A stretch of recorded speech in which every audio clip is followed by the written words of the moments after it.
Jovan, Buha! Buha! Yo, I'm Jovan Buha, Lakers beat writer for The Athletic, and welcome to another Lakers postgame reaction show. I am here in Minneapolis. I did not make the trip to Salt Lake City. I ended up skipping the game and ended up being a crazy game at first. Once I saw who was it going to be playing, I thought, it was maybe not going to be the most exciting of games, but this one ended up being a nail biter, a one that the shorthanded Lakers won 105-104, nearly lost in the final seconds had Utah Jazz coach Will Hardy not called a timeout. Colin Sexton might have had a layup that would have at least given the Jazz a lead with like a second and a half, left. But he calls a timeout. It is the ultimate tank job by the Utah Jazz, and for the Lakers' sake, they improved to 12-8, 5-5 on the road. And despite missing Austin Reeves, D'Angelo Russell, and Cam Reddish, in addition to already missing Jackson Hayes, Jared Vanderbilt, and Christian Wood, they escape Utah with a much-needed win. It was an ugly win. JJ Redick called it a great win. I don't know if I'd go as far as to say that, just given still, as long as you have LeBron and AD, two best players on the court, I thought that like the defense was had some good stretches, but to me it was a lot of just Utah playing sloppy basketball, a lot of young, inexperienced players, a lot of head-scratching turnovers for the Jazz, and just did really understand what they were doing for stretches of this game. But if you're the Lakers again in the West, you take every win you can get, and you move forward. They have a tough back-to-back now. They will be coming to Minneapolis tomorrow, or technically right now, and playing the Timberwolves on the second night of a back-to-back, which will be a very difficult matchup. But you guys know the drill. Before we get started, for those watching on YouTube, please be sure to hit that subscribe button, turn on channel notifications, and like and comment on this video. And for those listening on Apple Podcasts, Spotify, and your podcast platform of choice, please be sure to follow, download, and leave a 5-star review. So for me, takeaway number one is going to be LeBron and AD put the Lakers on their back. And with Austin and D'Lo out, that's two of the Lakers' top 5, top 6 options, depending on the night. And this was a night that I'm going to touch on Dalton Knecht struggles, but he only had 6 points, 2 for 10 shooting, and just really struggled tonight. So LeBron and AD combined for 60 of LA's 105 points, which is 57% of their points. And both guys had, I think, some ups and downs within this game.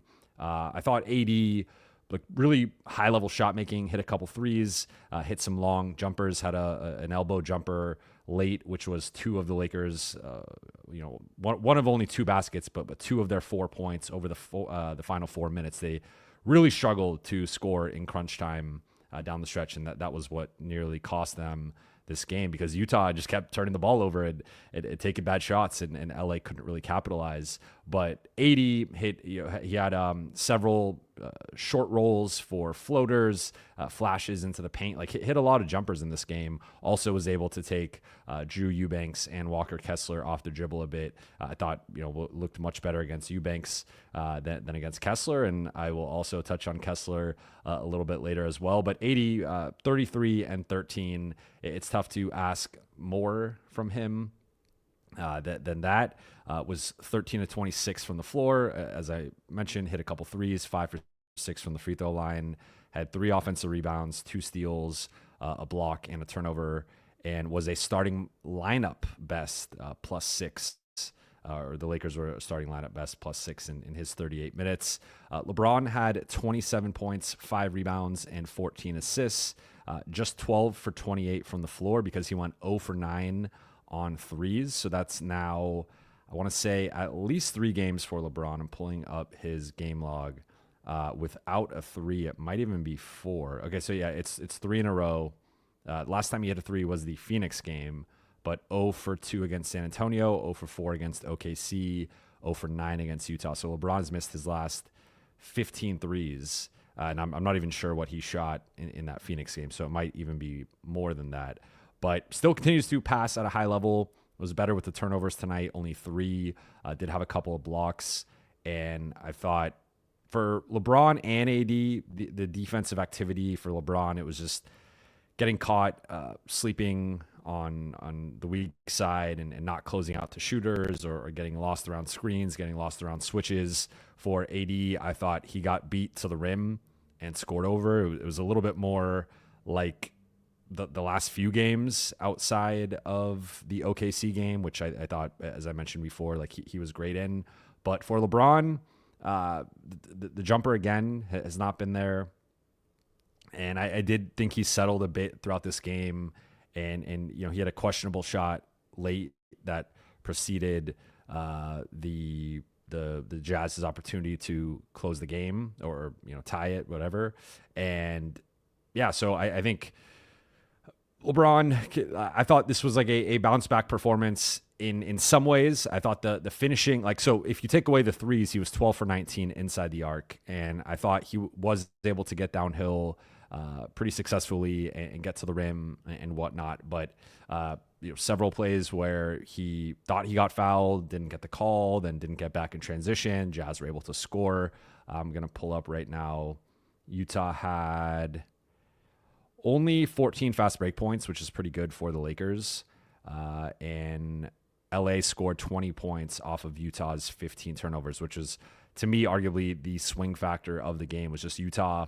And honestly, you got to give the Lakers credit for capitalizing and for coming up with the loose balls and the steals and stuff. But there were several Utah turnovers that were just literally guys dribbling the ball and like just mishandling it and it falling into the Lakers' lap. Like, so while I think the Lakers' defensive activity in general, by playing more of Gabe Vincent, Max Christie, even Jalen Hood-Schifino, I thought had some nice defensive possessions. Certainly, I think they were playing more defensive-minded personnel. You could even extend that to like Koloko and Armel Traore, who are energy guys out there for their defense more so than anything else. Like that certainly helped, but I think a lot of this just came down to Utah being sloppy, and they finished here with a 113 offensive rating, which is back in the day would have been good, but is not good in 2024. So yeah, Utah finished overall. I mean, they actually, what's funny is they outshot the Lakers. They shot 50.6%. Lakers shot 44.3%. Free throw battle decisively won in LA's favor. They attempted 9 more free throws, made 10 more free throws, but the Jazz also hit 7 more threes. So Utah was in this game because of their shooting. They just lost the possession battle where LA took, despite both, Utah actually out-rebounded LA 44-42. But LA had 2 more offensive rebounds. They attempted 9 more shots overall, and then they also attempted 9 more free throws. So that was the difference right there. It was just the volume game, the possession game. But again, with Austin and D'Lo out, that is a certain level of shot creation and ball handling and shot making and just arguably Dalton's in that conversation now, but I would say probably the 2 most reliable offensive guys behind LeBron and AD. So to not have those guys, and then also to not have Cam, who has played an important defensive role for this team now coming off the bench, those were notable losses in addition to already being down 3 front court guys in Jackson and Jared and Christian. So LA was down. I think they only had 8 roster players available tonight. Also worth mentioning, this would have been a great opportunity for Quincy Oliveri, but he's dealing with an ankle injury. He injured his ankle a little over a week ago, so he unfortunately was not able to play. But I think tonight, had he played, he probably gets the Jalen Hood-Schifino minutes and maybe even some of the Gabe Vincent minutes. But to go back to this takeaway, so I've touched on different parts of the game. LeBron and AD, they were the 2 best players on the floor. This was like an old school kind of vintage. Like those 2 are taking turns putting the team on their back. They were the final 2 players to score for the Lakers over that 4-minute stretch when they only scored 4 points. And it was not ugly. And again, both guys, I thought defensively had plenty of mistakes and at times the transition defense and the rotations and all that stuff. But ultimately, they both got a double-double. They both scored 27 plus, and they both, in my opinion, were the two best and most impactful players on the floor. And that was what tilted this game. Those guys getting to the free throw line, putting pressure on the rim, and continually just attacking the Jazz and putting them in difficult positions. And like LeBron had 14 assists. He could have easily had 17, 18, 19. Like there were plenty of good looks that he generated. LA shot just 21% on threes. So looking at it, like Rui was 2 for 8. LeBron obviously 0 for 9, but Dalton was 1 for 5. He got plenty of good looks. He couldn't convert. Max Christie was 0 for 2. So like a few of those go, and most of those were generated by LeBron on kick out opportunities. Like a couple of those go down, and we're talking about a different game, maybe a double-digit win for the Lakers. So they did not shoot well. The defense was pretty rough at times, despite holding the Jazz to 104. Again, Utah shot 51%, and I thought, 14 threes. Like they generated some good looks. They just couldn't take care of the ball.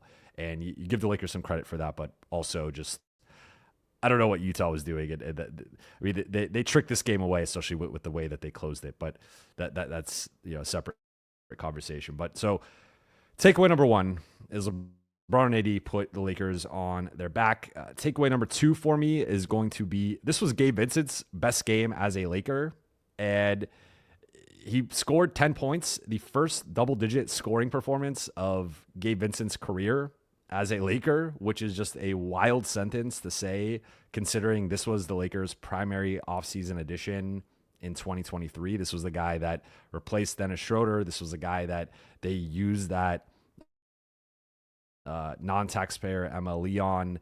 And this was a guy who, as I've said so many times before, like was the starter on a Miami Heat team that made the finals, beat the Boston Celtics. I want to say beat the Bucks during that run as well, though Giannis was partly injured in that series. And then, they got stomped by Denver, but still, like, Gabe was the number 3 guy at times during that run. And to see him be a shell of himself offensively from that point, it's really been jarring. And he's been the most disappointing Laker outside of maybe Jalen Hood-Schifino, but I don't think anyone really had expectations for Jalen Hood-Schifino, at least like up to this point in his career, where Gabe was supposed to be last year with the injuries. I think you write that off, but you certainly factor that in terms of like the value of the contract that he signed. But I don't think you can really hold his injuries against him last year. And then he came back a few games, whatever. This year, though, coming off a healthy offseason and sort of resetting expectations, like he has obviously underperformed and probably been the Lakers' worst rotation player night to night, all things considered. But tonight gets the start with, again, no Austin, no D'Lo, no Cam. LA could have gone with Max Christie, and Max still played 30 minutes off the bench. But they go with Gabe. They close with Gabe because Dalton Knecht was in foul trouble and really struggling. And he, again, scores 10 points, 3 rebounds, 2 assists, 4 for 5 shooting, hits a couple threes. And I thought this was the first like two-way performance we've seen from Gabe really ever. I know last year he had a game with 9 points, and this year I think he had a game that was 8 or 9, but I think a lot of that was in like garbage time. But this was a game where he was switching. Like I thought he did a nice job switching on to Walker Kessler, John Collins, battling those guys. Like the Lakers have done a really good job kind of or empowering their smaller players of when they're switching to really get into the legs of those guys, front them, be disruptive, be physical. So I thought he did a good job doing that. I thought he provided good ball pressure against Colin Sexton and their backcourt, Keontae George as well. And then he combined that with shot making and confidence and assertion and aggression. And like this was, and it's wild that we're saying like a 10-point performance is like some breakthrough for Gabe, and who knows, maybe it won't be. And like I want to see multiple games like this before I say he's broken through. But and this was kind of by necessity in a way, just where he had to start, or he didn't have to start, but he had to play a certain role. And like he made the most of it, I thought, for the most part. So still, like, teams will target him occasionally, and he's so small that like a Lauri Markkanen or a John Collins can easily shoot over him or get an offensive rebound over him or whatever. But considering how poorly he's played at times and how lost and timid he's looked offensively, I think this is a step in the right direction. And we'll see now, is Austin available against Minnesota? Is D'Lo available against Minnesota? Is Cam available against Minnesota? Do any of those guys come in and take the starting job from Gabe, move him back to the bench? And like, what does that role look like? And how, because the one thing I'll say with Gabe that I thought really stood out was like LA just gave him more touches, and he's clearly a rhythm-based player. And that was always the weird part with his role in LA, is LA has largely had him as a spot up catch and shoot guy, but this is a guy who needs the ball. He needs to, like, tonight he brought the ball up a lot. He was initiating actions, and it still wasn't like that. They weren't running ISOs or a lot of pick and rolls for him, but it was some 3-man actions where they could leverage his ball movement, coming off screens, misdirection, and just getting him open. And then he was able to put the ball on the floor or take pull-up jumpers, or he had one nice finish through like 3 Jazz defenders in transition. And that's just stuff you haven't really seen from Gabe this season. So I always like to keep things in perspective in the big picture. And the big picture is this could mean nothing. And this could just be LA's playing the worst team in the West, one of the worst teams in the league, one of the worst defenses in the league. And Gabe Vincent was thrust into this role because half of the rotation was out and he had to start, he had to play a certain role. And like, he'll never have these conditions again unless it happens again tomorrow night against Minnesota. But Minnesota's a different beast. They've had their struggles, but obviously a much better defense, much better team overall. And they got some guys that could bother Gabe if he is still kind of like the 4th option in a lot of lineups. But I think it's just worth highlighting, like, this was Gabe's best game as a Laker. Really, in my opinion, the first time he's been able to combine to be a positive on both sides of the ball. And I know technically Lakers were outscored by 8 during his minutes. So even there, like, he continues to be one of the worst players in terms of plus minus on a nightly basis. But I think for him to be making shots, to be playing with confidence, and to still be bringing it on the defensive end, I don't think there was, like, sometimes you see when guys increase their usage, there's a decrease in terms of defensive effort, effectiveness, whatever. I don't think that was the case with Gabe. So I just wanted to shout out Gabe for, to me, what was his best game as a Laker, and certainly his best two-way performance as a Laker. And then takeaway number 3 is Dalton Knecht is still a rookie. And tonight, in my opinion, was probably Dalton's worst game of his career, or, unless I'm forgetting one of his earlier performances. I know he's had prior performances where he didn't shoot the ball well, but this was, to me, with Austin and D'Lo out, this was a golden opportunity for Dalton to pop off as the number 3 guy behind LeBron and AD. And he goes for 6 points, 2 for 10 shooting, 1 for 5 on threes, gets in foul trouble, is targeted by the Jazz, and that results in him a lot of reach-in fouls, a lot of fouls on drives, and to me, a pretty poor defensive performance for Dalton. And this is uncharacteristic of him in terms of being this bad, but I also think it's a nice reminder of, or not a nice reminder, but a reminder of just sort of the growth that we still need to see from Dalton. And it's fine because he's a rookie, and rookies are allowed to have off nights, and anyone's allowed to have off nights, right? Like, LeBron and AD have not been playing particularly well lately, and like, guys are going to go through the ebbs and flows of the season, but Dalton, for the most part, had been playing pretty well for the last 2+ weeks, and this was a rare off night for him.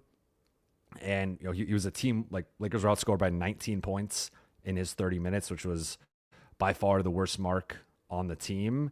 And I just think, And I'll still say he had 7 rebounds, and I thought he competed well on the glass and still brought it. And that's been an area that we've seen growth from Dalton in terms of just continuing to be more physical in the paint and rebound better. And like, I mean, he had more rebounds than points, which on one hand highlights how bad of an offensive night he had, but also highlights the growth as a rebounder. And that was an area that he wasn't as effective in earlier in the season. So I think tonight was, as we kind of talk about the Lakers and what this looks like I think this is more so going to be in a one-off type outing for Dalton, or maybe he'll occasionally have games like this.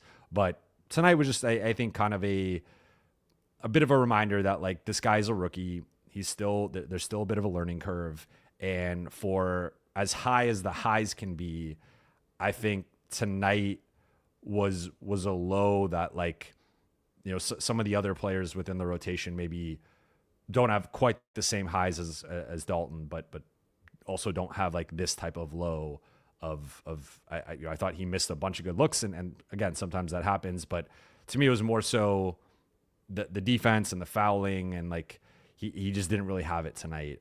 And ultimately Gabe and Max both closed over him, and I thought that was the right call based on how he had performed. I'll throw Rui in there too, because Rui had a really good game. In my opinion, Rui had 13 and 7, hit only 2 for 8 on threes, but I thought Rui just made some big plays. He had a big 3 in the fourth. Felt like he just had a lot of momentum plays of 3 offensive rebounds. Felt like those were always timely, and like he also had 4 fouls. So like, but you see like there were some similarities in terms of Utah being able to target LA's perimeter guys and get them in foul trouble, despite only attempting 16 free throws. But I thought Dalton, like, if you would have asked me what the over under for scoring would have been for him tonight, I would have put it probably at like 18.5, 19.5 with no Austin, no D'Lo. And instead he finishes with 6. And again, this is by no means like changing my opinion on Dalton at all. I think it's just a reminder that like there are going to be some growing pains throughout the course of an 82 game season for him. And I think, I also think it's a lesson for the Lakers of like trying to get him sometimes easier buckets, because you saw he had a dunk in transition from LeBron, and I think there was a back cut that LeBron tried to find him on, but like still I think nights when he doesn't have his shot, sometimes getting a layup, getting an easy basket can sort of re-spark that and get you into a flow. So that would be really my only thing with Dalton is maybe LA also trying to come up with more creative ways to get him involved on nights where his shot's just not falling and he doesn't look quite like himself offensively. And then fourth and bonus takeaway is just going to be Walker Kessler is the exact type of big the Lakers could use. And I'm by no means like breaking any news here or even like I've talked about Walker Kessler throughout the season as one of the best potential trade targets for the Lakers. But tonight, 13 and 11, had 3 offensive rebounds. I thought defended AD very well, especially considering his age and inexperience and not being like the most athletic guy. I thought he leveraged his length really well against AD and had a couple blocks and just had a couple lobs. Went actually 6 for 6 from the floor, but it wasn't just the lob. He had putbacks. He had like a little hook shot, and like I just think that is the exact type of big. Like, of course, ideally like a Brook Lopez from a couple years ago, a Miles Turner currently, like that 3-and-D big will always be like the perfect big to put next to AD, to put next to LeBron, just because those guys need spacing and rim protection and rebounding on the other end. But those bigs, Porzingis you could throw in there as well, but like those bigs are just so hard to find. Most shooting bigs are stream just went sorry. My computer went to sleep. But most shooting bigs are not good defensively, and most defensive minded rim protectors are not floor spacers. It's hard to find both, but to me Walker Kessler again, doesn't provide the spacing, but in terms of the similarity to like JaVale McGee and Dwight Howard, not as athletic as those guys, but similar frame, I guess, to McGee, though, again, not as explosive or athletic. But the shot blocking, the rim protection, the post defense, the drop defense, the rebounding, the finishing, the efficiency around the rim, and being a good screen setter, and just being a smart big man who is developing and plays within his role. Like he checks all those boxes, and considering he's still on his rookie contract, I think if the Lakers can get him for a first round pick, and even if they have to throw in, remove the protection on that 2027 pick that they owe the Jazz, I would do that in a heartbeat. Like I think it's a no brainer, and I'm not quite there with like 2 first round picks. That is a big price to pay. I guess like the only way I would consider that, is if like it's just a really, really dry trade market and none of the other like top targets that the Lakers want are available, or someone makes an initial trade that sets the market really high, and then Jeremy Grant goes for 2 picks, Cam Johnson goes for 2 picks, Dorian Finney-Smith goes for a pick and a second or whatever. And like, if the prices get out of control, that's the one way I would maybe consider 2 picks if I'm the Lakers. But if you could just do a pick and remove those protections, that 1 through 4 protection, like I would do that in a heartbeat, because Walker Kessler, to me, like that was some of the best defense I've seen against Anthony Davis. And AD, I thought, was a little wild at times on his drives, and that's kind of been an issue for him the last few games. Like he's been more so kind of going to try and draw fouls and lunging a bit and a little bit out of control. So part of that was also AD in the way that he was attacking Kessler. But I just was super impressed with Kessler. And like, I think as the Lakers start to play some of these teams that they might be making trades with, or have the opportunity to make a trade with, I want to kind of throw in a little bonus takeaway about what that player could look like in LA. And I just think whether Kessler's starting or coming off the bench, I think he checks all the boxes realistically of like what LA could need from a low usage, rim running, pick and roll, finishing, rim protecting, defensive big. Like he just has all those facets to his game at a fairly high level for someone who's 23. And I just think he'd fit perfectly. But with that said, let's get into the Q&A. I see we got a few super chats. First one from Gorilla. Kessler / thank you for the super chat. Kessler / Sexton for D'Lo / Wood and the 2 firsts. I would consider that. I think Sexton is a little bit, and you saw it tonight down the stretch of the game, I think he's a little wild for my taste. So if you can rein that in and kind of make sure he's playing more so within the constraints of his role and what the Lakers would want from him, I'm open to this trade.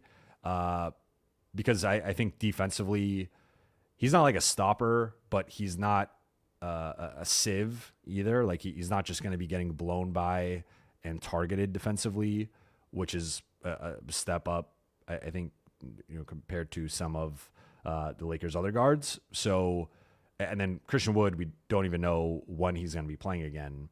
So if you could keep Jackson Hayes, bring in Kessler, and Sexton versus D'Lo, I think Sexton's slightly better, but still, like some of the shot selection, the decision making, I'm not the biggest fan of.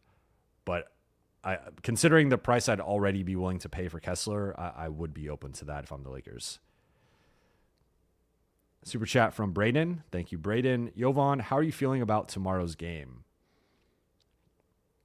To be honest, I'm not feeling great. And I would say more so because this is going to be the third game in 4 nights for the Lakers. And that's always just a tough stretch. It's the second night of a back-to-back. I don't know what the weather was in Utah, but I know it's freezing here. So there's also there's a lot of factors that go into, and I know it sounds like excuse making or narrative or whatever, but like I think it's naive to not think that certain, going from different time zones and different weather conditions and like all these things play a certain role, if nothing else, for like the travel. And JJ talked about tonight that they had some travel issues. I don't know if it was getting back from San Antonio to LA for Thanksgiving or out to Utah, but I think it was snowing in Utah. But regardless, like there are a lot of factors that go into it. But tomorrow / today, depending on where you are time zone wise right now, does kind of feel like a schedule loss.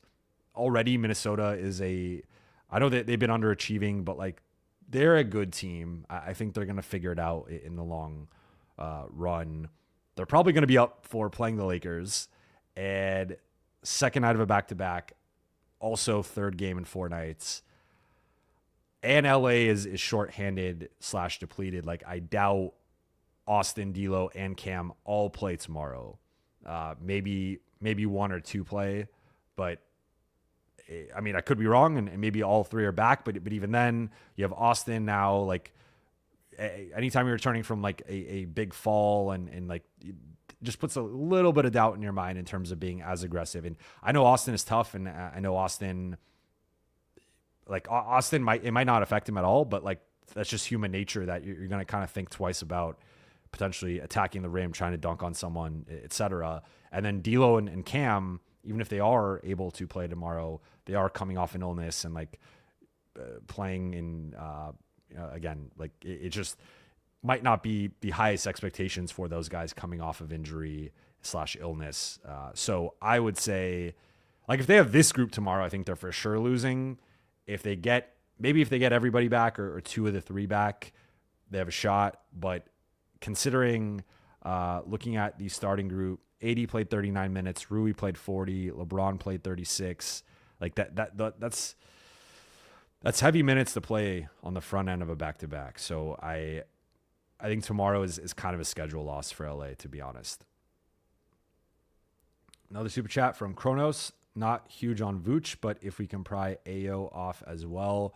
So I've said that I'm not big on Vooch either. I think, I mentioned it. I don't know if it was last stream or the stream before.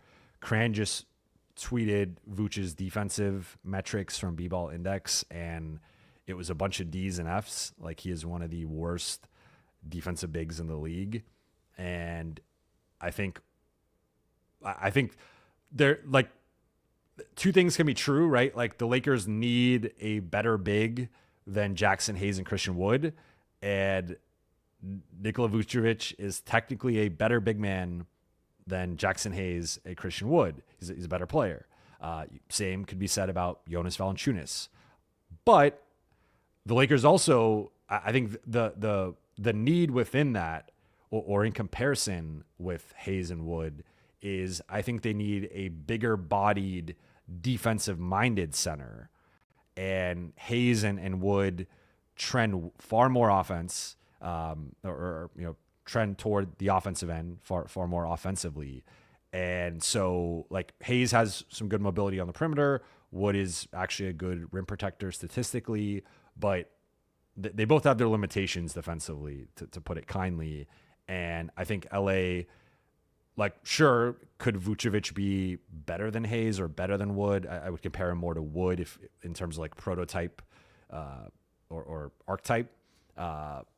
Sure, right? Like, yes, he's better, but you're still not really checking the defensive box. And that's where I think any conversation about adding a big has to start with the defensive end first, and not just, are they 7 foot? It could walk and chew gum and are better than Jackson and Christian. Like, that's a start, but I think you got to bring a certain level of defense, and I don't think Vucevic or Valanciunas does that. Those are 2 of the worst defensive bigs in the league, especially from a mobility perspective, and then also not rim protectors. So could they be solid post defenders in certain matchups, or just kind of like big bodies, good defensive rebounders? Yes, but you want you want a guy who's either going to be able to protect the rim or be like versatile, switchable, and help AD in that way, sort of like the way that Bam helped AD with the Olympic team. And neither one of those guys can do that. So for that reason,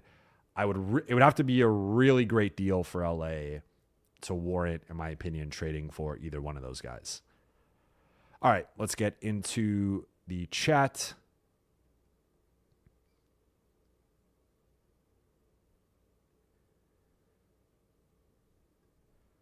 Jesse Alfred Manrique, would a trade for Kessler and DFS elevate the Lakers? Yes, I said it. I want to say it was 2 streams ago. I think that's like arguably the best combination of like realistic trade targets would be Kessler plus DFS, Cam Johnson, Bruce Brown, Jeremy Grant. Like one of those 4 wings plus Kessler. Like adding those 2 players to me is like the best of both worlds. You can start like in this scenario, I think you start DFS, you bring Kessler off the bench, and then you play him like 24 to 28 minutes a night, depending on the matchup. You do play him a bit next to AD for a good 8 to 12 minutes. And then like you always have one of AD or Kessler manning the back line, as the anchor of the defense. They do play together in certain shifts. And then depending on the matchup and if it's like a too big look and you need Kessler, or like I think Kessler would be good against Utah. I think even if you keep AD as the primary guy on Jokic, being able to funnel Jokic into Kessler at the rim or vice versa, having Kessler on Jokic, being able to funnel him into AD. Like that was the whole thing with having LeBron or Rui defend Jokic, was trying to get him to, those guys have strong bases and ultimately not as strong as Jokic, but like you try to funnel him to the help, which is AD. And then it's, if you can bump him and we saw Christian Wood do this well in terms of taking on big man matchups. If you can kind of get under those guys and funnel them or kind of, shift them towards the basket, then AD's the help guy. That's where you get block shots, challenged, altered shots, and just effective defense against some of these elite bigs. So I think Kessler is about, among the realistic trade candidates, I would say is the best one off the top of my head that I can think of. And then DFS, I would say among that group of DFS, Grant, Bruce Brown, and Cam Johnson, DFS is the best defender of those 4. Also, probably like defends 4s and 5s more so than even wings. And I think that actually helps LeBron because that's kind of what they've used Rui for. Like you can kind of use DFS in the same way you've used Rui defensively, but just a higher level. Like he's a better defender. Where is the balance? Hayes has been great. We don't need Wood. I would not say Jackson's been great, but I think he's been solid for the most part. And I said recently, like I think it's okay to have 3 centers. The Lakers don't need to only have 2. So it's okay to go out and get a Walker Kessler or a different big and also keep Jackson and just have more depth and versatility depending on the matchup. So maybe there is a matchup where Walker Kessler is getting exposed on the perimeter and you throw in Jackson, who's much more versatile and mobile in terms of switching on to guards and wings. So I think Jackson certainly has a skill set that is valuable. It's especially valuable next to D'Lo and next to LeBron, and both of those guys have good synergy and chemistry with Jackson. So I'm largely with you. Like I guess I'm nitpicking here in terms of your word usage of great, but I think he's been solid. He's had good moments, and again, I think especially considering Wood is not healthy right now, you certainly favor Jackson, but between those 2. Super chat from Jay Hoodie, Vando/Gabe/unprotected first for Dorian/Sharp. That's Dayron Sharp from Brooklyn. And then D'Lo/JHS/protected first for KCP/Corey Joseph, Rui / Hayes, and 2 seconds for Vooch. I would say I like the first trade. I like the second trade. I don't know that Orlando would do that. My understanding is, Orlando had an opportunity to pursue D'Lo this summer, and they picked KCP over D'Lo, and they've really leaned into the defensive end. So while I think D'Lo, in theory, would be a good fit in Orlando, I don't know that they view it that way. And the third one, the Rui and Hayes and 2 seconds for Vooch, in a vacuum, I get it, but I'm just not. I would like that version of a trade for a better defender. Like if you could do, like if we're saying no to the second trade, if you can again do some type of Utah trade where you get Kessler or another big that is better defensively, I would like that a bit more.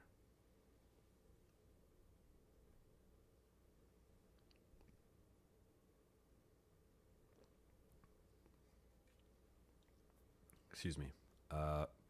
Jeff Green. Is this the Jeff Green? Is this the Jeff Green from the 2007 NBA draft? Do you think we will actually make any trades this season? It's a good question. It's probably the biggest question of the season. I would say if LA can hang around in the playoff mix, I think if they're a top 6 seed, they will make a trade.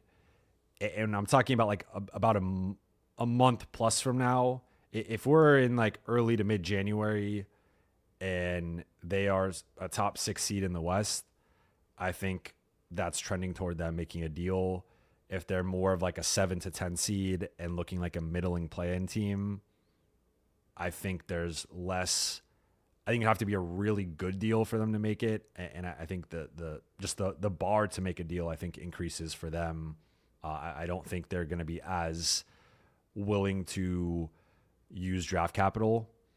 And then obviously if they're out of the top 10 and things have gone off the rails, maybe LeBron or AD got injured or something has happened where the team is kind of spiraling and underperforming, that's where I think they probably just call it in terms of trying to make a competitive trade. So I guess how I would view those 3 scenarios would be they're a top 6 seed and especially like a top 4 seed.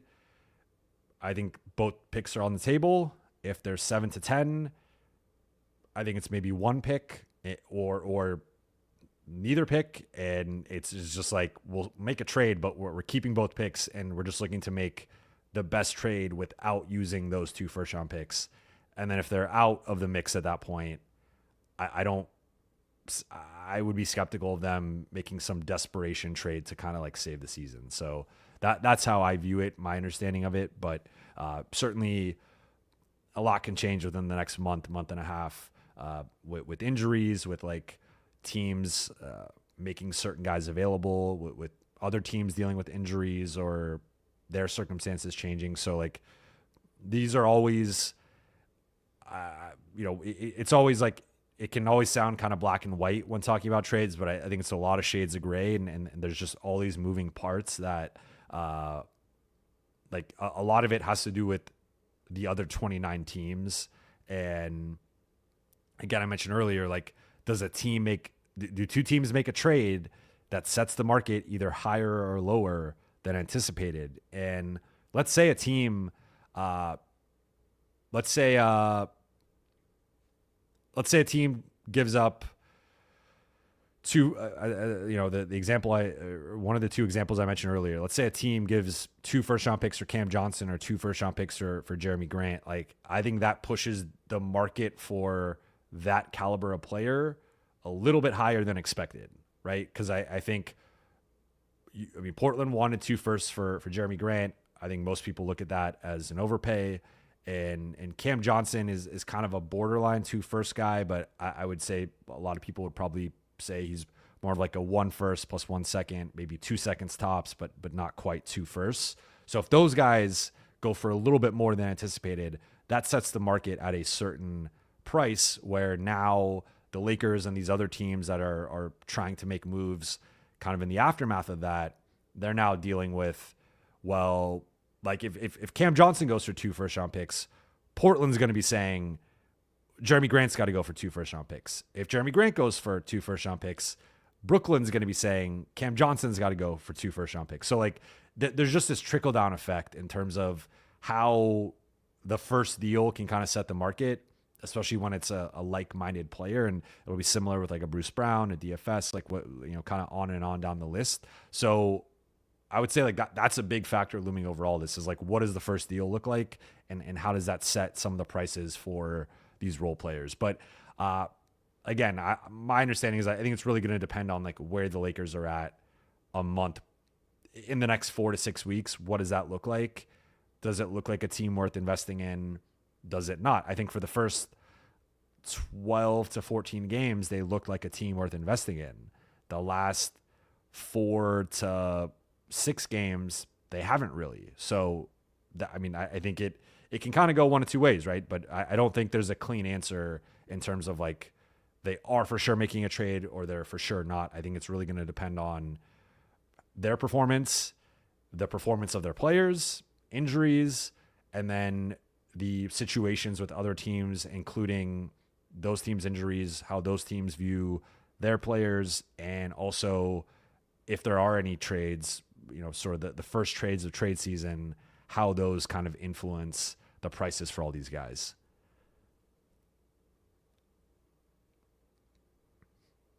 And I'm not saying, so just to be clear, I'm not saying Jeremy Grant is going to go for 2 first-round picks. That's been what Portland has wanted. I would assume he's not going to go for 2 first-round picks. The point I'm making, this is a hypothetical of if he does go for 2 first-round picks, then that sets the market a bit higher because whoever is acquiring him is overpaying. And once you overpay, there is that trickle-down effect. Like we've seen, especially with stars, once the star packages started to increase, it became, it used to be like 3 first-round picks for a player was a lot. Then we saw 4, 5, 6, 7 first-round picks. Then it's like Mikal Bridges, who is a really good player, but is not quite like he's not like a cemented annual all-star, like top 30 guy. He goes for 5 first-round picks, and that's just insane. And I've talked about it like that. That was very circumstantial with New York and Brooklyn and their dynamic, and like New York being desperate to get Mikal Bridges, but still he at the end of the day, he went for 5 first-round picks, and like that has an effect on the market. Ryan Rich, great confidence game for Gabe and Max going forward. So I mentioned Max. I didn't really hit on how good of a game he had. And that's because I think Max has been playing fairly well for now a couple of weeks. But 12 points, only 2 for 6 shooting, and I thought forced his first couple of shots. But then he did a really good job getting downhill, getting to the rim, getting to the free throw line. He actually led the Lakers in free throw attempts with 10, was 8 for 10 at the free throw line, had 5 rebounds, which I thought he rebounded better, looked more like last year's version of Max. Also had a couple of assists, no turnovers. So yeah, Max was to me the clearly the best bench player on the night. Not a high bar considering Arbel Traore, Christian Koloko, and Jalen Hood-Shafino were the competition, but I thought Max was, he's establishing himself within the rotation as I think he's already ahead of Gabe. I was a little surprised Gabe started over him, but I think they wanted to give Gabe. It was almost like here's your opportunity to kind of get into a rhythm, Gabe. But Max was even closing over Gabe tonight before they pulled Dalton and then brought Gabe back in. So, yeah.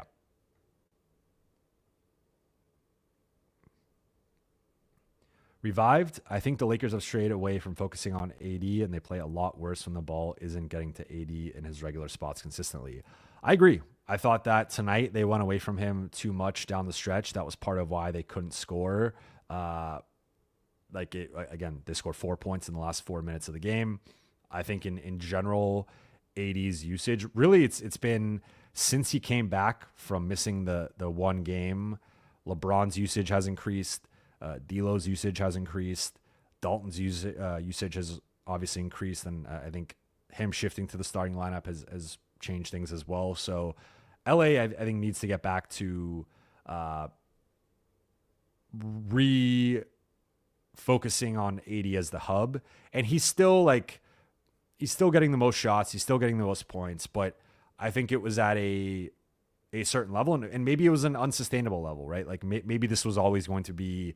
JJ is big on talking about like a team will kind of tell you who they are and take on a certain identity, and that will adapt throughout the course of a season. So maybe this was always going to be the case with the Lakers and LeBron. Like LeBron has become basically the point guard, and he always is sort of the point guard. But I mean, like more like since moving D'Lo to the bench, LeBron, his usage has gone up, his playmaking has gone up, his assists have gone up, and they're running a lot more LeBron pick and roll, LeBron AD pick and roll, and LeBron sort of orchestrating things, less AD at the elbows, DHO hub, elbow hub.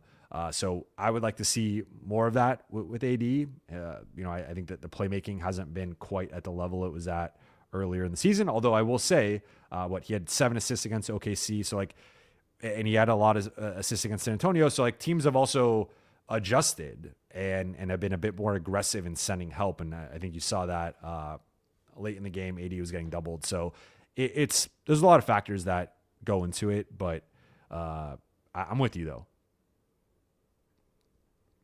Hen L, is Kessler actually realistic? Seems Utah wants 2 first minimum. I would say yes. So you're correct, but what a team wants isn't necessarily what they're always going to get for a player. Now, could it be a situation where they're only going to give up Kessler if it's 2 firsts, and they're so high on him that you have to be blown away with an offer to give up Kessler? Perhaps, but there has been enough smoke with Kessler and the Lakers, Kessler and previously the Knicks before they did the Karl Anthony Towns trade, and just Kessler's name being out there, and it's seemingly being like Utah kind of pushing, this guy's available, like we want 2 first-round picks, but like you're always going to ask for you post something on eBay, you're going to ask for a certain price, but there's typically room for negotiation. So I don't know if it's as cut and dry as 2 first-round picks. Otherwise, we're not trading Kessler. Maybe it is.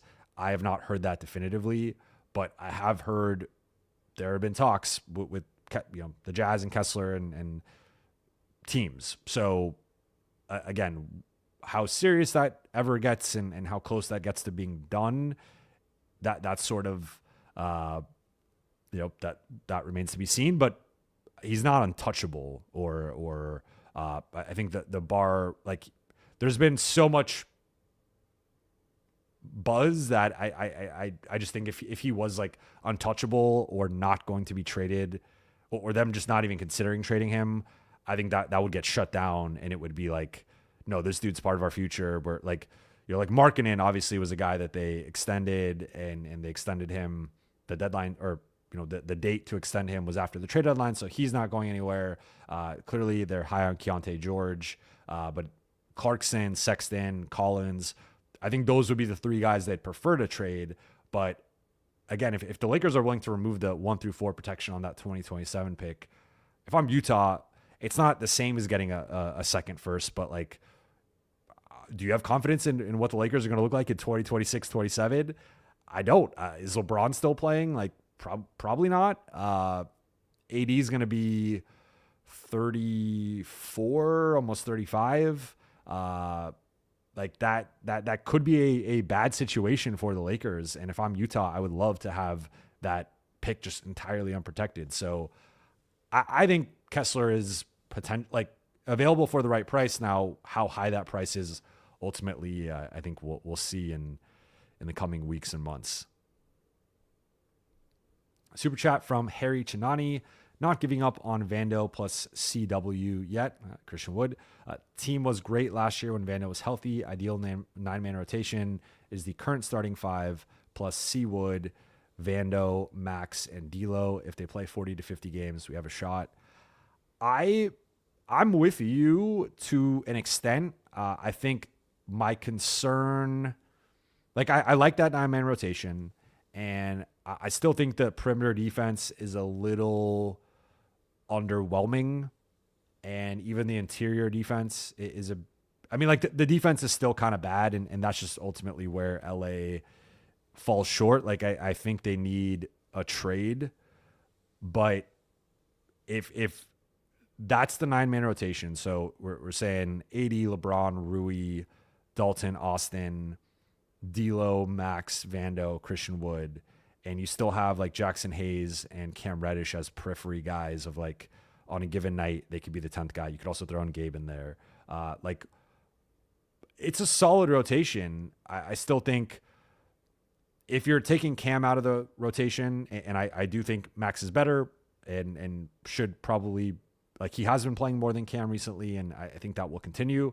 So I'm with that. But if you're basically just going with the starters who don't really have a clear like major plus perimeter defender, and it's just Vando and Max off the bench, I just don't think you have enough perimeter defense. And then even with C Wood, like just C Wood and AD, I think you're too light on the interior there. So I think it's a good like 7 of the 9. I kind of like in a 6 or 7 of those guys I like as like longer term rest of the season guys. I just think you probably got to mix up a couple of the rotation guys, get in some more size, some more perimeter defense, some more interior defense. And I do think they got to mix it up. Now, could that team be a let's just say they don't make a move, they keep that? Like, could that be a group that wins 50 games? Could that be a group that wins around? Sure. But I think right now my concerns with the defense and how bad it's been, especially again, I mentioned taking out Cam, you're also taking out Gabe. Like those guys are more one-sided players, but they do help you on the defensive end. And like, I think this team has shown they can be good and they can compete with anybody on any given night, but against the more serious teams, there's a bit of a focus issue, but I really think it's the defensive end that kind of compounds into like everything just going wrong or just not working out. Andreas, who's your top 5 in the West right now? My top 5 teams in the West, I would go. So, and I'm pulling up the standings, but I'm not even doing this. So I'm going to go in loose order. I would say OKC,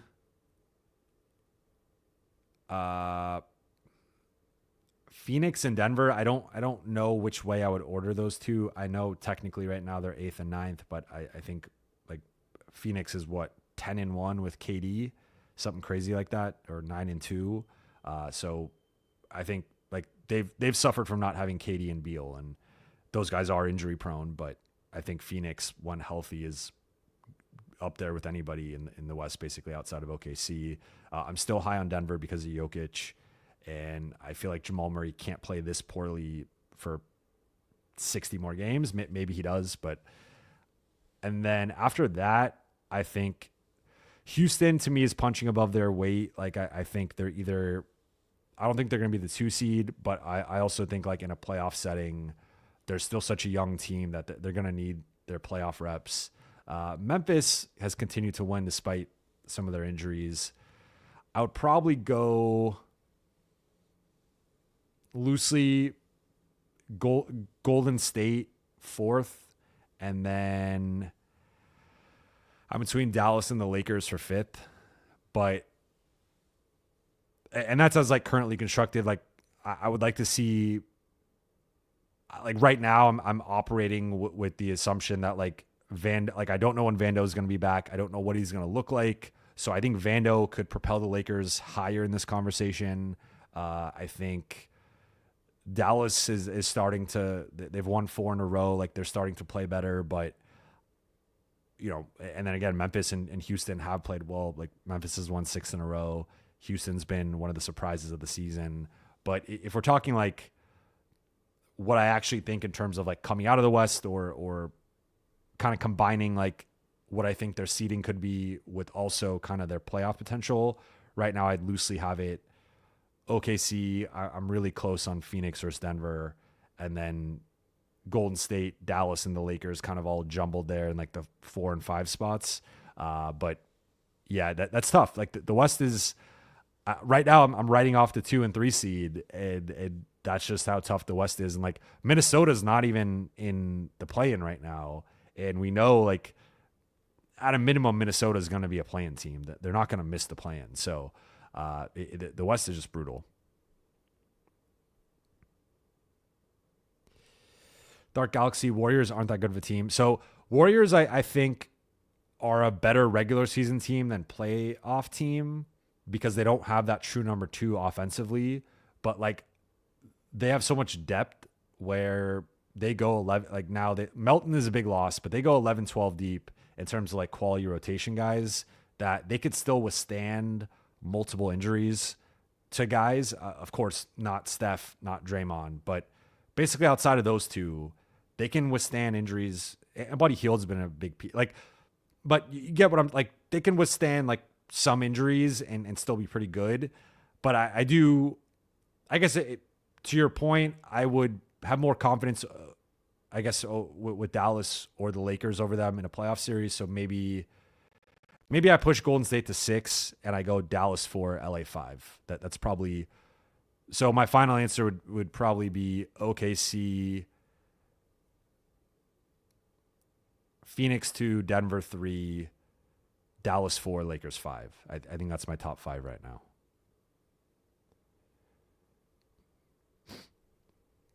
Mohammed Amin, who's your favorite player in the league right now? Well, I am half Serbian, so I know Laker fans aren't going to like this, but I mean, Jokic is, I would say, my favorite non-Laker. Now, all time, my favorite player is Shaq, and my second favorite player is LeBron. It's weird kind of saying LeBron's my second favorite player considering I cover him. So it's almost like he was my second favorite player until I started covering him, just because I don't like being a fan of people I cover or whatever. So, but in terms of like historical like favorite players, it's probably I've said this before, but I think it's probably Shaq, LeBron, Jokic are like my top 3. And if you see there's a trend there, I tend to like bigger players. Kane Carter, Jovan, would you do D'Lo, Wood, JHS and a first for DFS and Sharp, and then Rui, Gabe, and Vando for Grant and Williams?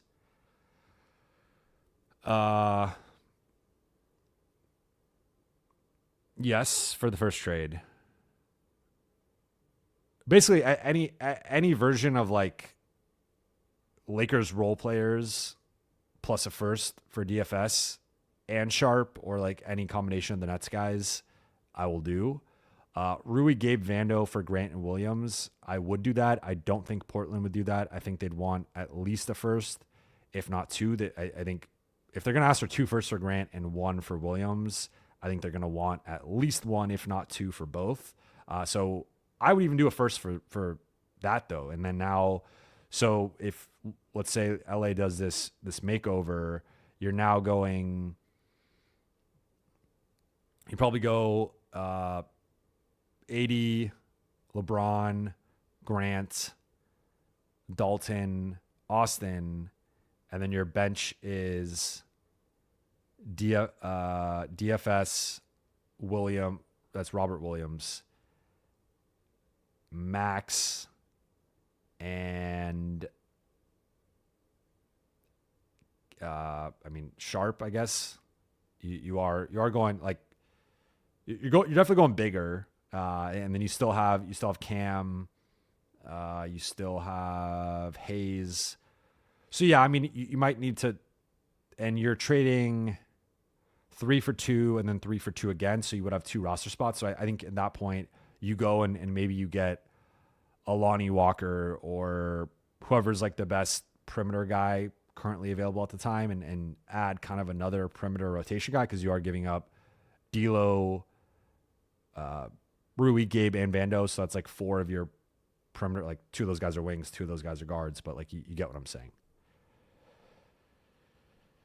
Ryan Rich, will LeBron ever start getting these foul calls? Seems like he never gets the whistle from the refs. It's the craziest thing. And like, you know, I've said it before, like I don't like to overreact to the officiating because I think look, like the Lakers consistently get more calls than their opponents or get to the free throw line more than their opponents. Now that's certainly a stylistic thing based on how they play. So I'm not suggesting favoritism there, but I do think like in general, the Lakers get a lot of calls and they do get to the free throw line a lot, but for whatever reason, LeBron is often not the guy. And it almost feels like the refs feel like he's selling it and flopping. But I'm like, there are guys, and I'm not saying LeBron doesn't do that sometimes. He certainly does. But there are sometimes when it's just clear as day that LeBron is getting hacked and he doesn't get calls. And then you have other guys who pick your favorite flopper flailer and like they will of course have the 1 or 2 or 3 or whatever times that they don't get the call, but for the most part they're gonna get the call. So it's like, and those guys are all stars too, but LeBron's, you know, the biggest star in the NBA, arguably the biggest star in North American professional sports right now, and it's just it's weird that he doesn't get the like. And I guess there's an element of like of kind of the Shaq effect of Shaq was so big, so dominant that I felt like he got fouled on every play.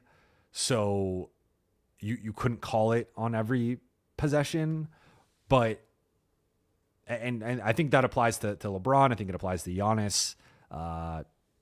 It probably applies to Jokic.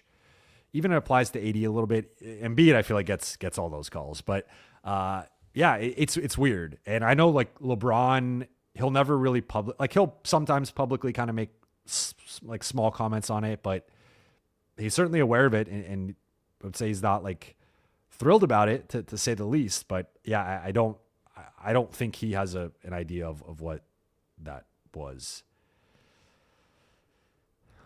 ASD123, yo, would you send Vando and Gabe to the Bulls for Lonzo's expiring contract? I'd have to see Lonzo healthy and playing at a certain level to consider that. So as of now, I would say no, but I wouldn't completely write it off.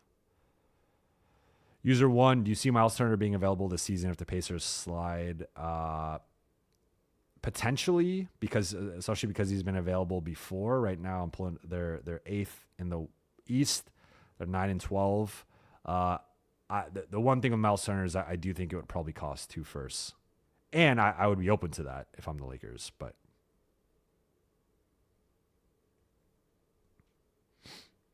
Henry Kellen, do you think with BI signing with Clutch it means anything for the Lakers? If so, would you like that?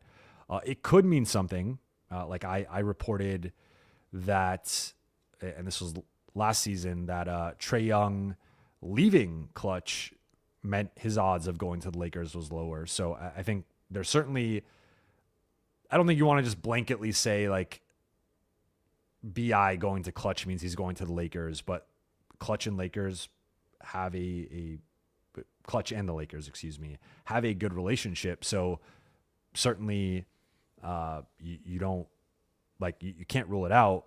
What I would say is I think it increases the odds BI is traded. I think Clutch has a lot of power and they are clearly a player friendly agency that I think, players feel or like, I think they just have a certain level of juice where it's like, I think now BI will have a bit more of a market and will ultimately get moved at some point. Now, what that looks like for the Lakers, if there was a way to get BI for 1 pick, I would be interested. If it's both picks, and I think you could probably get 2 picks for BI. I doubt more than that, especially because you're going to have to pay for his next contract. I don't think he's such a, it's kind of like a similar thing with like my fit issues with DeRozan, where he's just such a like mid-range merchant, and that's a valuable skill set. And I think he could help the Lakers. I just think there's a little bit like he's not much of an off-ball guy. He's a better shooter than DeRozan, but he does have length, and I thought he defended well in that last Pelicans Lakers game. He blocked AD once. Like he was making some plays defensively, but I would be open to it for the right price. I don't know. Like I think New Orleans is still going to try and remain competitive and have a really good team. So I don't think they're just going to take like kind of a meh package with like a pick or even 2 picks necessarily. Like maybe they do, but I think New Orleans is still going to be looking to remain competitive. So I think he probably ends up elsewhere.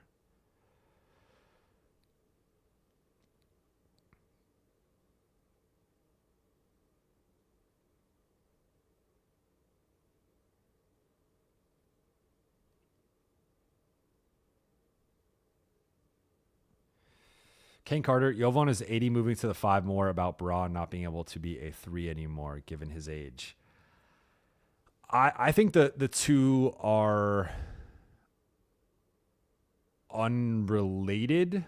I would say 80 moving to the 5 is more about the jump shot disappearing. And obviously it's reappeared this season, but like basically since the championship season, he has not been the same caliber of jump shooter. And I think that's starting to change this season, but there's just a limitation there of playing. If you're playing a big who is a minus shooter and operates well in the post and on the block and around the elbows and stuff and in the mid post, like I think, having another kind of rim running paint bound big, it just messes up the spacing, and spacing has been a huge issue for the Lakers really the entire LeBron AD era, but especially more recently. So I think 80 being a 5 has more to do with, and then also he bulked up to play the 5 more, and that's what LA was asking him to do, and like that's really been his role the last 3 years. But I would say it was partly out of necessity because that 1 year, like 2021-22, their centers were horrible. So right, because the year after the championship year, JaVale and Dwight. Next year, Marc Gasol, Trez, Andre Drummond. Then the next year, it's like, that's the Damian Jones, DeAndre, and I'm blanking on who the other, like the bigs were horrible. And then, so like 80 kind of had to play the 5, also partly because of Russ and Russ being such a bad shooter that led to 80 playing more 5. And then with Braun, I think Braun playing the 4 is just, to your point, like him not being able to play the 3 as well in terms of his defensive foot speed and whatnot. So yeah. I'm going to say Puppy Chow 302, Jovan suffers from a host of biases regarding his favorite players. I'm curious what you mean by that.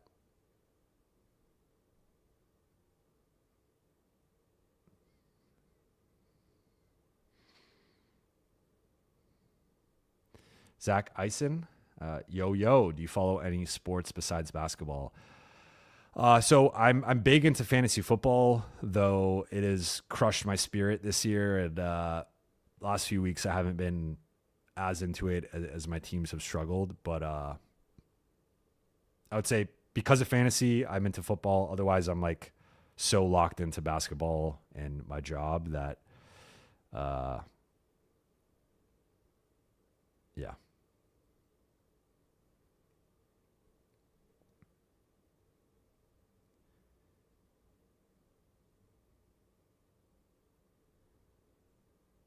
Oh yeah. So Dwight, that was the third. Jackson says Dwight Howard, that was the other big. So it was DeAndre, Dwight's third time in LA, but he was on his back legs then, and then Damian Jones had a cup of coffee.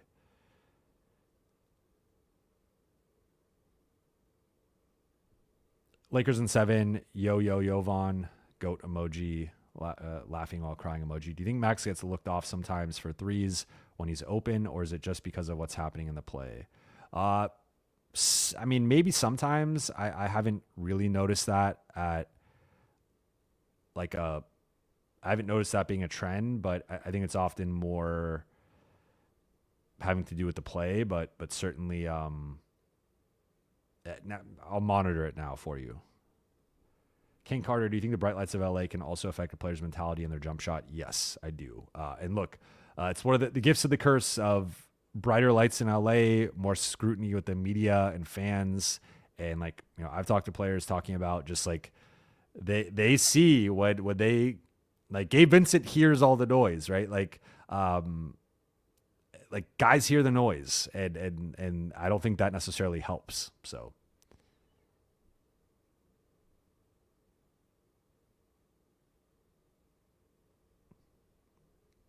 Fang Charlie, Jovan, are you in Mini already, or are you in Utah? I'm in Minnesota. I did not go to Utah, so I'm skipping like 5 to 6 games this year on the road. And so I skipped San Antonio because it was right before Thanksgiving. I skipped this one partly because it was in Utah, and also because it was front end of back-to-back. Like, it just wasn't, it just was on the lower end of like importance in terms of road games, but I'll end up probably going around like 34 of the 41.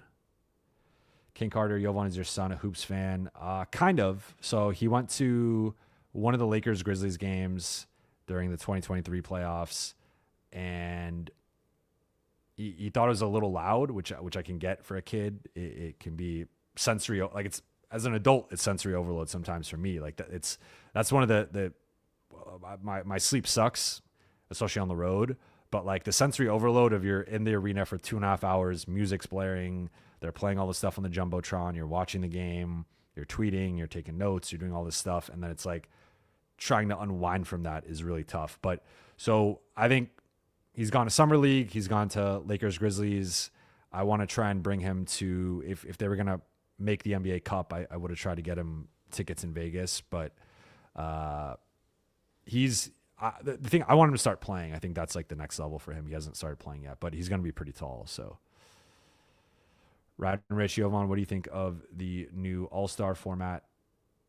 It's interesting. Like, I guess I think the All-Star game's kind of screwed, like regardless. So you might as well try something new. It hasn't been good for. There's the 1 year, I think it was 2018 in LA, where with the Elam ending, felt like the guys actually cared again. But since then, it's just been pretty much a joke and not even a glorified exhibition game. Like, the average preseason game is played much harder than the average All-Star game. Jordy, why didn't Cam play? Cam is sick. He's got the illness that's been going around the locker room. Henry Kellen, can you do some predictions for the next 10 games? All right, let me pull up the Lakers schedule.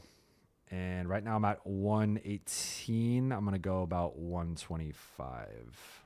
Or we'll try to go 125. So Lakers next 10 games: at Minnesota, at Miami, at Atlanta, versus Portland, at Sacramento,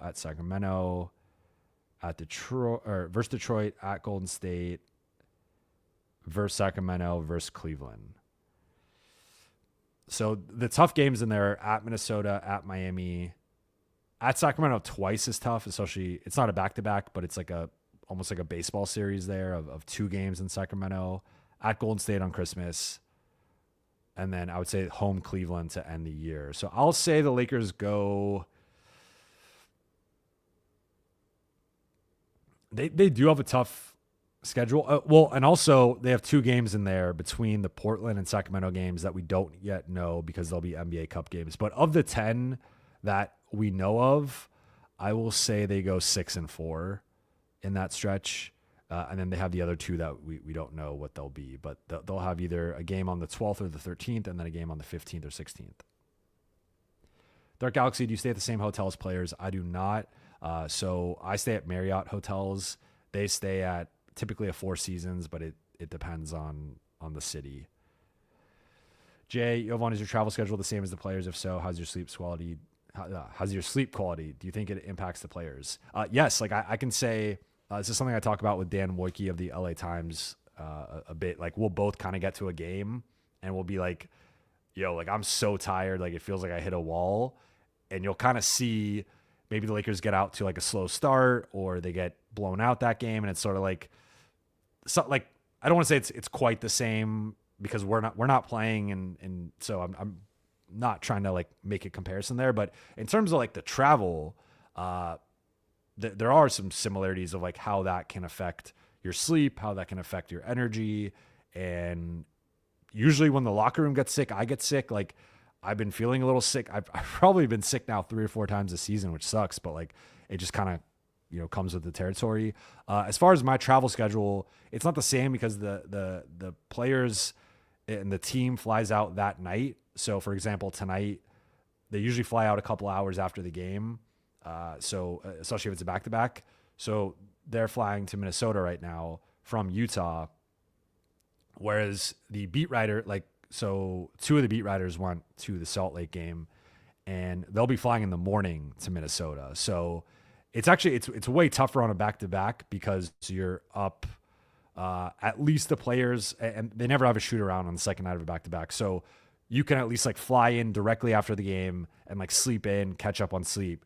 Whereas for us, it's a bit trickier because we have to like stay up all night writing, for me, coming on here, streaming, doing the show, then get up in the morning and fly on like little sleep, then do the same thing all over again, and then either fly home or fly to the next city. So that, I would say, I don't want to say like we're flying commercial, they're flying private. It's kind of different travel situations, but certainly like my sleep sucks in general, but definitely on the road, it's terrible. Jay, what's the groupie scene like for beat reporters? Well, I'm a married man, so I cannot speak to that. Dark Galaxy, who's your son's favorite player? I guess LeBron. He doesn't really have one, but he did like Space Jam, and I think by like LeBron's one of the few players he remembers, so I would say LeBron. Justine Severo, Jovan, what's your jersey number? 34. Shaq, again, that's my guy. Dark Galaxy, I think it was the 2020 All-Star game in honor of Kobe. You might be right. Whichever was that game, the first Elon Mending game was, I feel like, the last time it was good. King Carter, when you hooped in high school, did you ever get Buha chance? Whenever you made a big player got announced? No, I didn't. But now I feel like I missed out on that opportunity. So, yeah. Kane Carter, Jovan, what's the limit to how close the media can get to the team? Depend. I mean, we're right there in the locker room, so we're a foot away from the players. I mean, we're right there. It depends on like there's restrictions during parts of the game. So like pregame, we're allowed to be on the baseline or sideline of the court, so we're right there next to the players. 30 minutes before tip off, they kick us off the court. So you can't be on the court then. During the game, you obviously, like, there's people sitting in the seats, and you can't just walk on the court unless you're a photographer with a court credential. So that's, like, I guess another time we have a restriction. But then post-game, locker room is closed until the head coach speaks. Then the locker room opens up, and then we're allowed in there for at least 30 minutes. So, and then also, I forgot, pregame, there's a 30-minute window of being in the locker room, and typically the players will try to stay out of the locker room then to not talk to us or avoid us. But so we get like 60 minutes in the locker room combined, pre and post. And then, I mean, but you can run into players in the tunnel, you can run into players on the court. Like we're pretty much around them like most of the game. Big Baby Sports, hit the like button and subscribe. Thank you, Big Baby. Appreciate you. As I've said before, check out Big Baby's channel.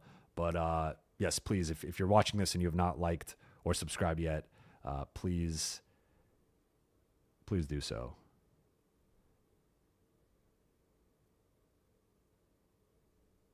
Dylan, when I see D'Lo play, the offense runs smoothly. Yeah, D'Lo's been playing very well lately, and I think the offense, like, there's a reason why he's consistently one of the team's best players in plus minus, and I think they've done a better job of empowering him. So, yeah, I think D'Lo's been playing well the last. I mean, it's really been like 2 games, but even when he wasn't playing as well in terms of his contributions, the team was still performing well with him on the floor.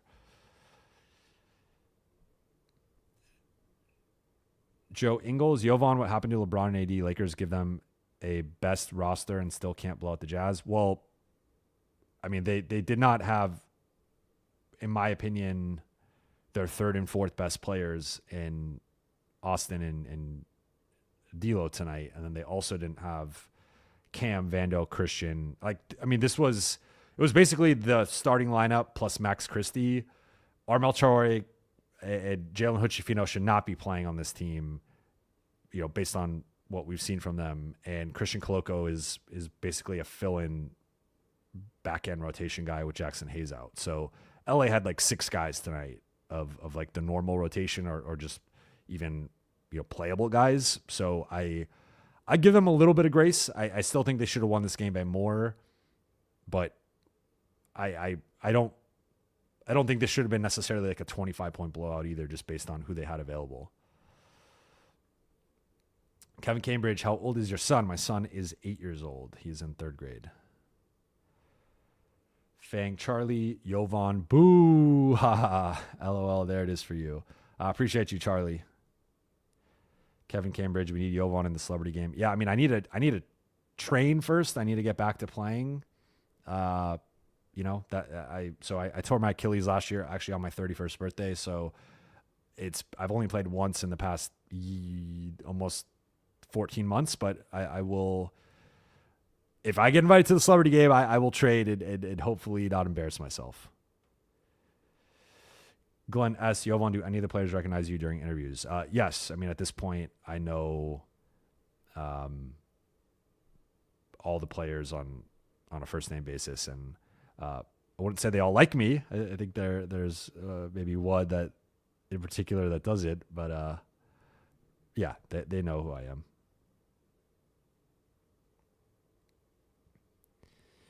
Puppy Chow 302, D'Lo's 3-point percentage is 30.6% this season. Yeah, I mean, that's the thing where, like, again, I don't I know I'm probably going to start selling the chat right now, but like the whole, because obviously I've been more on, like, I think Austin's better than D'Lo. I think Austin should be starting ahead of D'Lo, but that seems to be a controversial opinion for some. But when you just factor in, like, D'Lo has not shot well. He's had a couple of good games, but overall, 30.6% is, now granted, he did have a slow start last year, so maybe he bounces back, but like, he's not been a reliable shooter for this team so far. Ryan Rich, how do you think JJ's done from the coaching side from game 1 till now?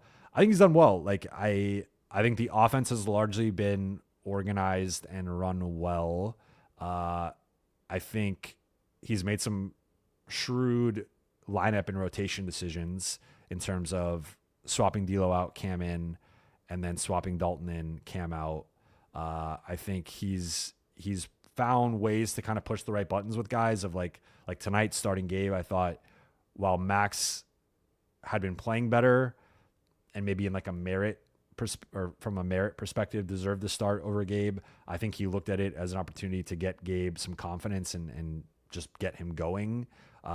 So, I think he's done a good job of trying to keep everybody happy. Obviously it's tough to do as a coach. But now, in terms of things I think he could do better, I think the defensive scheme at times, especially with the switching, I think they just switch far too easily, and it allows the offense to sometimes dictate the terms of engagement. And he has said, like, in against Phoenix, for example, he wants those guys taking those tough contested pull-up twos, but like, those are like layups for KD and Devin Booker. So I kind of disagree with that strategy, especially in that matchup. But in general, I think he's done a solid job, especially for a rookie coach who has officially no head coaching experience above the youth level.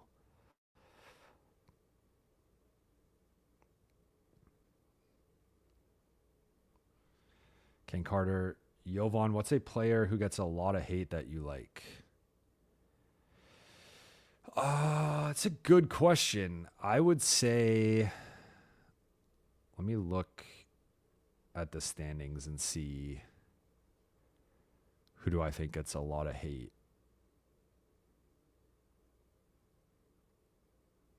That I think doesn't deserve it. Probably have to go to the West because the East is crazy. I would say, I don't know. That's a tough question. I know there's some people that don't like Luka. So I don't know if I'd go as far as to say like Luka's hated, but I think Luka, because of the whining and the complaining and like the heliocentric nature of his game, I think some people don't like Luka. And I just think he's like a generational talent, like probably the closest thing we've seen to LeBron from like a capability perspective. Obviously, two different players, two different bodies, and ultimately like skill sets, but he's probably the closest thing I would say I've seen. In terms of like a role player, I don't know. That's a tough one. I'd have to think about that. Like no one really pops to the front of my, like, I think Trey is probably better than people give him credit for, but I also think like there's a limitation there of just the defense and his style of play. But like I also think he's probably better. I think Tyrese Halliburton actually. You know what I'll say? Tyrese Halliburton. I think Tyrese Halliburton like was probably anointed a little bit too prematurely, but I also think the pendulum has swung the opposite way with Tyrese Halliburton, where people like there are some players that people have compared him to where I'm like, Tyrese Halliburton's I think he's a winner, and I thought like he was great with Team USA in embracing that role and like not playing and cheering on and being a great teammate and a great hype man. And, can he be maybe a little corny or like whatever? Sure. But I don't think that's a reason to say like the guy is overrated or like sucks or whatever. So Yang Wang, nice hairstyle, by the way, looking real good here. Thank you. I just got a haircut. Dylan, D'Lo's a better playmaker. I'm assuming you're talking about Austin, and I agree. You will not get a disagreement from me.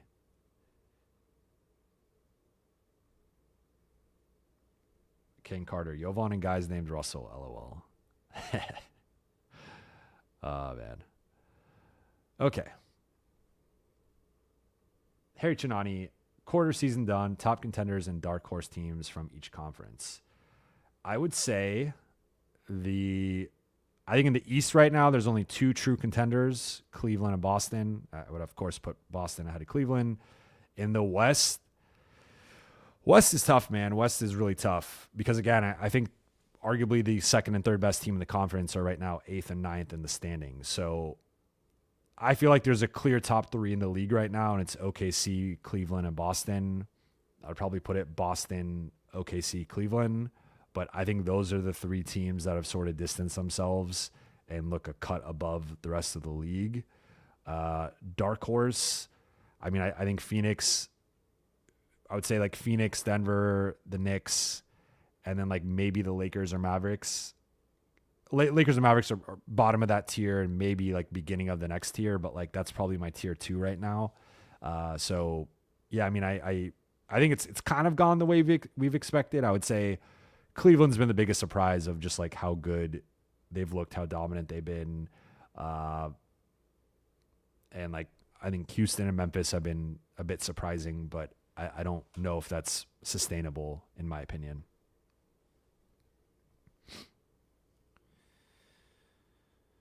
Okay. I'm seeing, I don't quite know on the availability yet for players.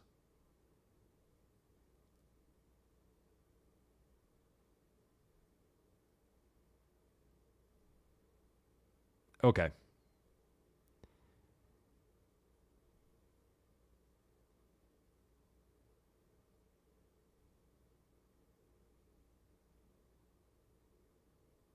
All right. Before this goes off the rails, I'm going to wrap here. But I appreciate you all for watching and listening tonight. Thank you so much.